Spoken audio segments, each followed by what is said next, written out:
Mais um podcast da Alesp no ar e hoje a gente fala sobre um tema que é super atual, tem gerado bastante debate aqui na Alesp, que é a questão da energia solar. E a gente recebe, para falar sobre esse assunto, a subsecretária de Energia e Mineração da Secretaria de Infraestrutura, Meio Ambiente e Logística. Troquei aqui a ordem, mas é a supersecretaria que a gente tem aqui no estado de São Paulo. A gente recebe então a Marisa Maia de Barros. Agradeço aqui a participação no nosso podcast. Muito obrigada à Alesp pelo convite à Secretaria de Meio Ambiente, Infraestrutura e Logística, que é liderada pela secretária Natália Rezende. É um prazer imenso estar aqui. Muito obrigada. Bom, já vou pedir para você explicar, né, antes da gente entrar mais a fundo a questão da energia solar, qual que é a nossa matriz energética aqui em São Paulo? Qual que é a energia e a fonte de energia que é mais comum, de certa forma, para a gente? É muito interessante a gente começar com esse ponto no nosso bate-papo aqui de hoje, para esclarecer para quem nos ouve quanto é renovável a matriz energética do estado de São Paulo. Então, em termos de oferta primária de energia, que é o que a gente tem de petróleo, gás natural, biomassa, solar, eólica, a gente tem cerca de 60% de participação de energias renováveis. E para a gente entender isso, a gente vai comparar aqui com o Brasil e com o mundo. A média do Brasil é de 48% e do mundo, com foco aí nos países da OCDE, 14%. Então, o estado de São Paulo tem uma matriz, uma oferta de energia primária com fontes predominantemente renováveis. Isso se dá principalmente por conta da fonte hidráulica, da biomassa e também da própria energia solar. É interessante até falar da biomassa antes até da gente seguir com a energia solar, que a biomassa ela é fruto até do agronegócio, não é? Não é de certa forma isso? Porque é ali um resíduo, de certa forma, do agronegócio? Queria que você explicasse um pouquinho dessa daí também pra gente. Ótimo. E a gente até aproveita para atualizar também aqui os termos. Há um pouco tempo atrás a gente falava de setor sucroalcooleiro. Né? Hoje em dia a gente fala de setor sucroenergético, que é responsável pela produção de não somente de etanol e açúcar, mas também de produtos energéticos por conta do próprio aproveitamento da biomassa dessa indústria, que vai desde o agro até a fase industrial. Então, hoje se observa um aproveitamento tanto do bagaço da cana, né, para a produção de mais etanol, que é o etanol de segunda geração, como aproveitamento também desses resíduos para a geração de biogás, para a produção de energia elétrica e também, purificando esse biogás, é possível obter o biometano. E hoje, a maior parte do potencial de produção de biometano, que é um importante energético na transição energética do estado de São Paulo, está nesse setor sucroenergético. E avançando ainda mais na parte de denominação, né, das palavras, atualmente a gente nem fala mais usinas, a gente chama de bioparques, né, porque você tem mais, além da produção de etanol e açúcar, você tem aí um potencial e efetivamente, de fato, aí produção de energia a partir da biomassa, um aproveitamento, né, dos resíduos para a geração de energia. Bom, agora sim, então, seguindo um pouquinho para a energia solar. Então, aqui em São Paulo, a gente vem observando um aumento, né? Tem aí, a gente vê muitas lojas que acabam tendo esses painéis solares que vão até residências, tem muitas casas, muitos prédios que acabam buscando também essa forma de energia. O que pode explicar isso? Assim, a gente vê aí um maior interesse da população, talvez uma redução de custos para aderir a essas tecnologias, ou tudo isso aí junto? O que explica esse aumento? Eu acho que é um conjunto de fatores, né? O estado de São Paulo, ele, além de ter uma vocação própria da sua natureza, de ter uma solarimetria adequada, ou seja, uma incidência de sol apropriada para a geração de energia solar, eu tenho um ambiente de negócios com regras claras, que favorecem a realização desses investimentos. Eu tenho também um maior conhecimento por parte dos interessados em fazer a utilização dessa energia solar, também uma redução de custo, né, dos componentes e dos equipamentos para construção das usinas solares, e mais recentemente também o próprio Estado de São Paulo publicou 2 decretos, um que contribui com a redução do ICMS no consumo e outro que traz segurança jurídica, na medida em que todos aqueles componentes e equipamentos relacionados à construção de usina solar que tiveram redução de ICMS no âmbito do CONFAS, que é o Conselho entre os Estados que discute as regras tributárias, o Estado trouxe para o decreto, né, quais são esses equipamentos, esses componentes, dando uma clareza maior de que equipamentos são esses e incentivando, então, a produção de energia solar. Inclusive, né, o estado de São Paulo, ele terminou, então, 2023, liderando aí o ranking de estados aqui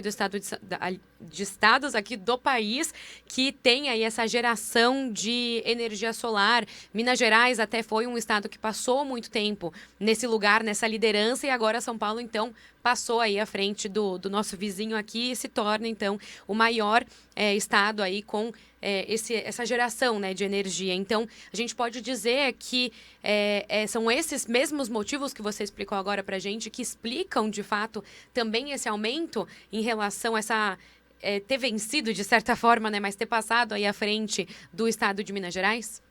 Eu acredito que sim, né? São esses fatores, né, que explicam isso.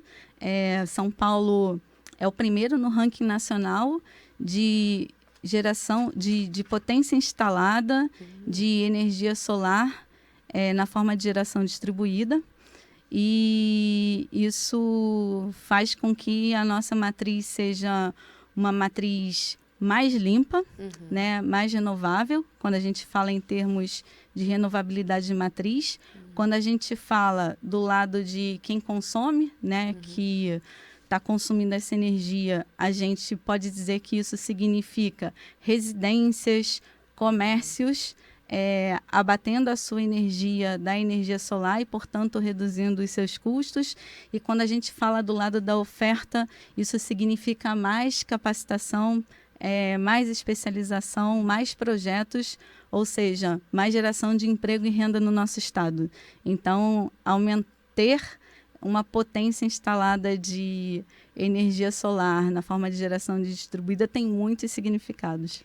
Agora, eu queria entender também um pouquinho da participação do Estado na hora que uma pessoa decide instalar ali painéis solares na casa dela ou na empresa dela, né? Porque a gente já conhece muito como é que funciona a distribuição de uma energia elétrica, que a gente tem a Enel, a gente já sabe que é a agência que distribui, enfim, como que funciona isso na energia solar e quais são os processos disso que o Estado de São Paulo, que o governo, né, no caso, está aí participando? Foi muito boa essa pergunta, que eu vou ter a oportunidade de citar, inclusive, uma iniciativa nossa junto aqui à Alesp, e que contribui, então, também para o desenvolvimento desses projetos de energia solar, principalmente nos pequenos e médios municípios. Mas vou começar a falar primeiro nas casas, nas residências populacionais, né? Então, no caso da Companhia de Desenvolvimento Habitacional e Urbano, a CDHU, né, todas essas casas, elas já são projetadas com energia solar. Essas casas entregues à população nesses projetos. Então, essa é uma forma, né, do Estado atuar, né, na ampliação, na expansão da energia solar na sua matriz e também beneficiar a população com menor dispêndio de energia elétrica. Para além disso, nós também temos, isso também tem uma ligação aqui com a Assembleia, como atuar no âmbito das emendas, sejam elas voluntárias ou impositivas. O que acontece é que muitas vezes chegam esses projetos para a nossa secretaria desacompanhadas de um projeto. Por quê? Porque o município não tem um conhecimento técnico de como fazer esses projetos. Então, a gente identificou e mapeou isso E isso motivou essa iniciativa que nós fizemos recentemente, que foi uma espécie de education. A gente reservou uma manhã, fizemos uma apresentação de como se estrutura um projeto de energia solar, quais são as etapas envolvidas num projeto de energia solar, os possíveis tipos de projetos de energia solar, e também, num segundo momento, a gente trouxe aqui para aqueles interessados em fazer esses projetos não somente por meio de emendas, mas também por recursos próprios, linhas de financiamento da Desenvolve São Paulo, que é o Banco de Fomento do Estado de São Paulo, para que os parlamentares, seus assessores, prefeitos também que estiveram aqui presentes, tivessem conhecimento disso. Então, se hoje um município tem interesse de construir um projeto, ele pode procurar a nossa secretaria, que a nossa secretaria vai dar o apoio técnico, né? Inclusive com esse relacionamento com a distribuidora que você citou. Porque quais são os 2 pontos mais sensíveis nos projetos? Um é o licenciamento ambiental e o outro é a conexão à rede de distribuição. Então, a gente está preparado, está aberto, né, a esses municípios interessados para poder dar o caminho das pedras, dar o suporte técnico e em parceria lá com a Desenvolve São Paulo e também com a Investe São Paulo, que é a agência de fomento do Estado de competitividade, que também vem trabalhando conosco nessa agenda. Bom, a gente fala um pouco de energia solar, já não é um assunto... É relativamente recente, acho que a gente pode dizer, mas já vem se falando sobre a adoção da energia solar há um tempo. Há alguns anos, a gente podia considerar que ela era, de fato, muito difícil, muito inacessível financeiramente, né? Porque era aí uma tecnologia mais cara, de ter que colocar painel solar, de ter que adaptar aquele prédio, aquela casa, aquela construção, enfim, para conseguir receber. Hoje em dia, isso continua, ainda é uma tecnologia não inacessível, mas ainda ela pode ser considerada cara comparado com outras formas de energia, enfim? Bom, com a maturidade, né, da tecnologia, ao longo de pelo menos esses 10 anos, assim, já houve uma evolução, né, e, portanto, um aumento de maturidade, uma curva de redução nesses custos, desses equipamentos, desses componentes. E sim, hoje, além de ser mais acessível, também é possível buscar linhas de financiamento, né? E no caso, para a população de mais baixa renda, ainda existem essas ações do Estado de São Paulo na parte de habitação, em que as residências elas são fornecidas com os painéis solares. Então, ainda assim, é uma tecnologia que tem um custo relativo, mas, sem dúvida nenhuma, esse custo vem reduzindo ao longo do tempo, o que permite cada vez mais projetos de usina solar. Bom, e até para a gente entender esse potencial, de certa forma, aqui do Estado de São Paulo, qual que é a vocação? O Estado, de fato, ele tem ali uma possibilidade maior, ele tem uma recepção de luz solar maior do que outros estados aqui do país? Isso, tecnicamente você consegue avaliar essa incidência de energia solar, né? Em todo o território nacional e apontar ali onde são os estados onde tem a maior vocação para ter projetos de energia solar. E isso, evidentemente, vai variar com o custo do terreno, né? O custo do projeto, a parte tributária também, né? Então, tudo isso que o investidor vai fazer a conta e ver ali onde o projeto dele vai ser mais viável. Então, por exemplo, a gente não vê no estado de São Paulo como um ponto forte a energia eólica, mas você vai ver em estados, por exemplo, no Nordeste e no Sul.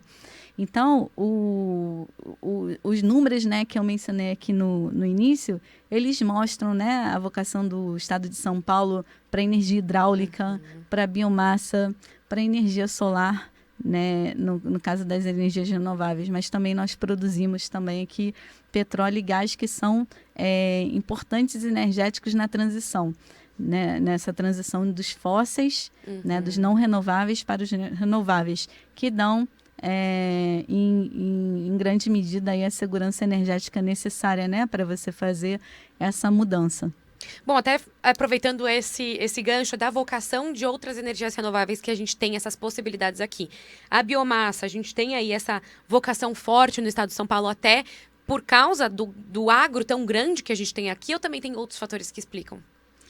Então, principalmente, né, o setor sucroenergético, né, sem dúvida nenhuma, é o grande provedor aí de resíduos para produção, né, para aproveitamento de energia. Mas a gente também tem aproveitamento em menor medida, né, dos aterros sanitários e das estações de tratamento de esgoto e também de parte da atividade que envolve proteína animal. Né, a partir dessas matérias-primas, a gente consegue também produzir biogás, né, que purificado vai gerar aí o biometano. Né? O biometano ele é um energético importante na medida em que ele pode substituir o gás natural. Né? Eles são totalmente fungíveis, eles têm a mesma especificação, a mesma característica, de forma que eu não preciso fazer alteração nos equipamentos. Né? Os dois são a mesma molécula, no entanto, o biometano é renovável e o gás natural é um fóssil. Então, a gente observa, por exemplo, no estado de São Paulo, hoje, né, empresas substituindo gás natural por biometano para tornar os seus processos mais limpos. Né? E então, a biomassa, sem dúvida, no setor sucroenergético, tem assim uma grande representatividade. E aí o céu é o limite. Então, a gente pode, por exemplo, né, pensar em utilizar o carbono biogênico do setor sucroenergético, que é aquele que você pode recuperar, né, do processo de fermentação, para produzir, por exemplo, o Sustainable Aviation Fuel, que é o combustível de aviação, né, de baixo carbono.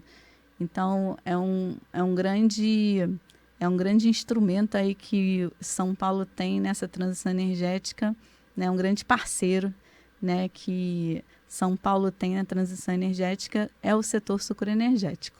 Bom, agora eu vou fazer uma pergunta que o jornalista adora fazer, porque a gente gosta de saber o lead, né, que a gente fala na linguagem do jornalista. Então, qual que é...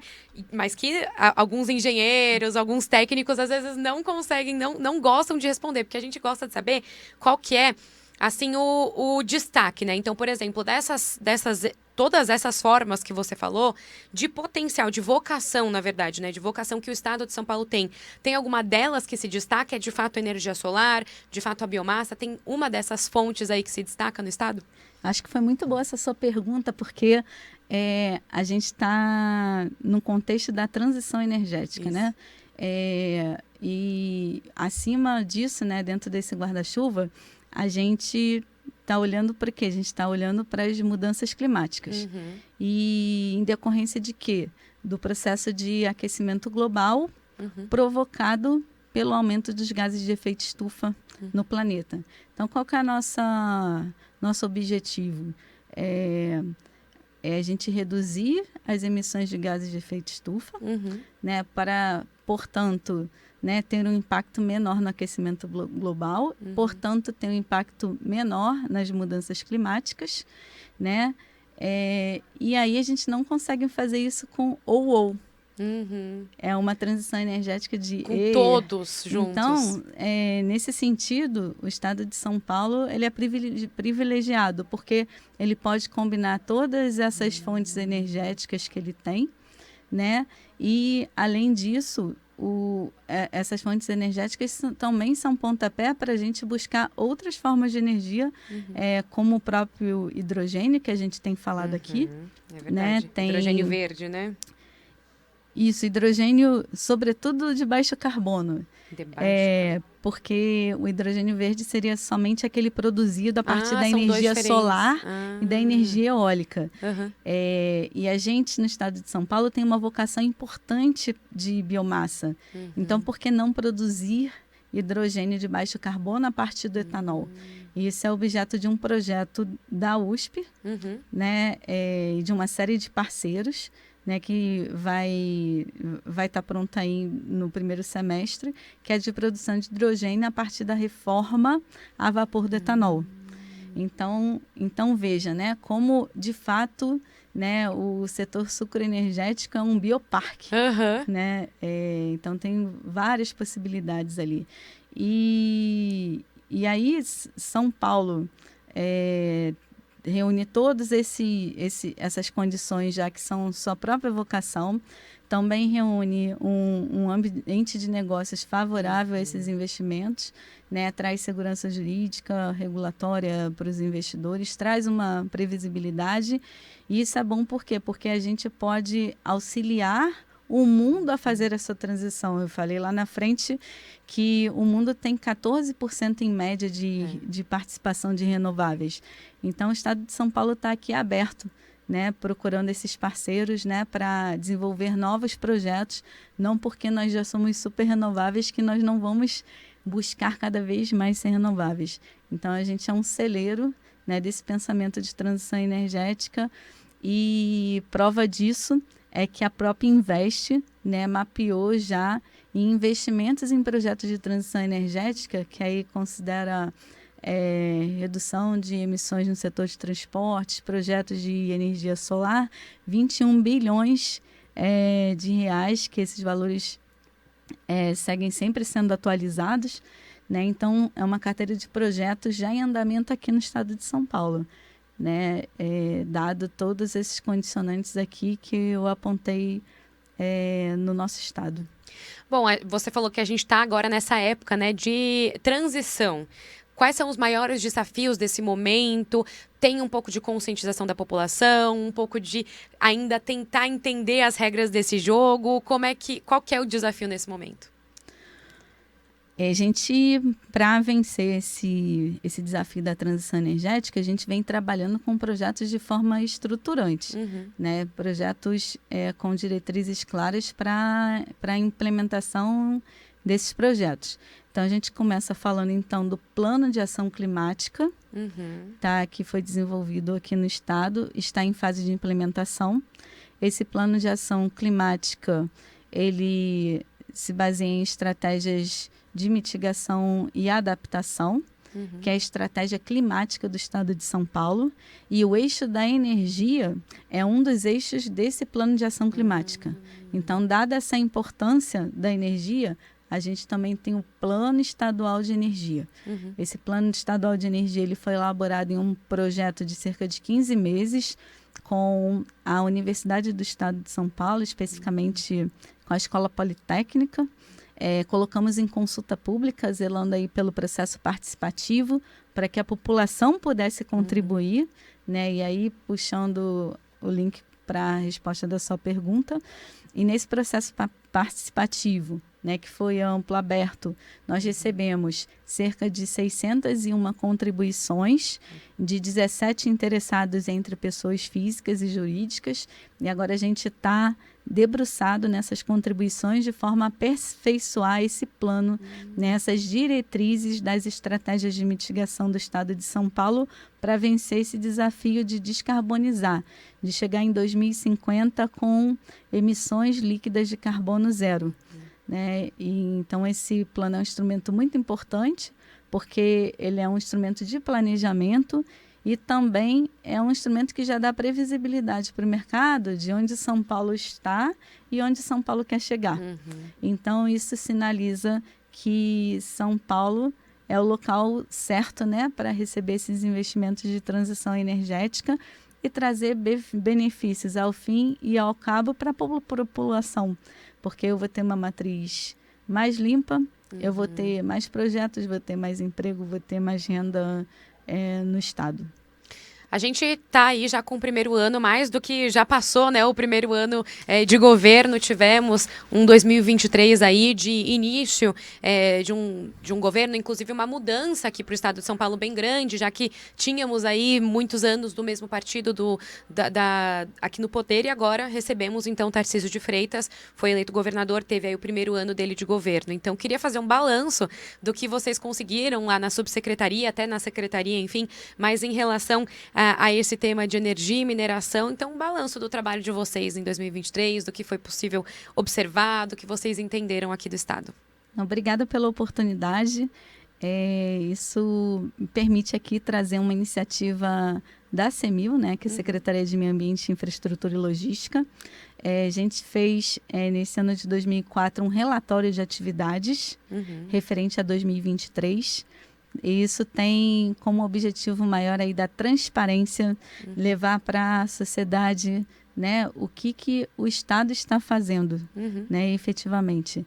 E esse relatório ele será publicado anualmente, né? Então, no próximo ano teremos um relatório relativo a 2024 e daí por diante, com a ação de toda a secretaria, né? Não só apenas energia e mineração, mas também recursos hídricos e saneamento, também transporte e logística e também meio ambiente, né, que é transversal a todas as áreas na secretaria e é o que nos move.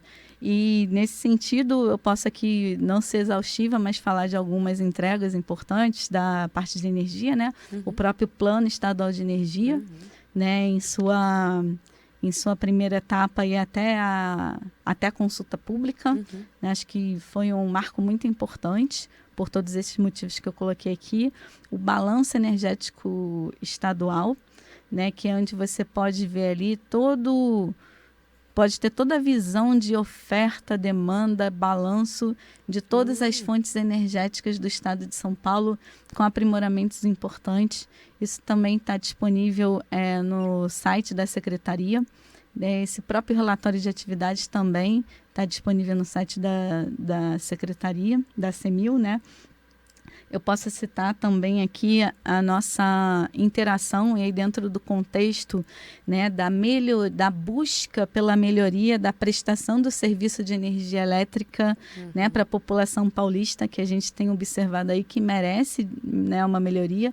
A gente tem discutiu ativamente em 2023 com contribuições efetivas as discussões sobre os contratos vincendos de distribuição de energia elétrica, que é uma competência da União, mas não por isso a gente vai deixar de atuar nesse sentido, porque reflete diretamente na população.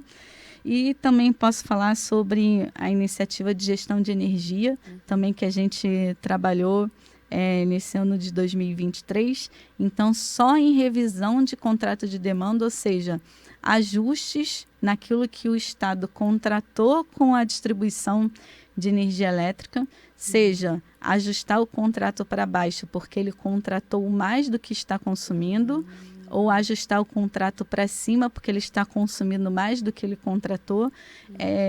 Somente em 2023, esses ajustes refletiram uma economia de 1,3 milhão de reais para o Estado. Então, assim, sem ser exaustivas, que foram algumas ações, acho que tem uma importante também, porque tem uma parceria com a Alesp. Sim. Foi um projeto de lei que incentiva o